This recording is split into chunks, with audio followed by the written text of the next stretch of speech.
මේ අපේ අවසාන කාලය මතු සිංහල බුද්ධ ආගම ශ්‍රී ලංකාවෙන් අතුරුදහන්.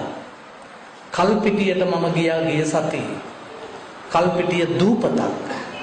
මේ දූපතේ බෞද්ධයෝ ඉන්නේ 103යි. 197ම විවිධ ආගම්වල අය. මේ අබෞද්ධ කල්පිටියේ එකම එක පන්සලයි තියෙන්නේ. ඒකේ ඉන්න නායක හාමුදුරුවන්ට 103 බෞද්ධයාට පක්ෂව කතා කරන්න තහනම්. අපි මෙහි කතා කරන සහජීවනය කල්පිටියේ නෑ. මට නම් මොකද මම භික්ෂුන් වහන්සේ නමක් නෙවෙයි. මම නියෝජනය කරන්නේ බෞද්ධ භික්ෂුන් වහන්සේලාව.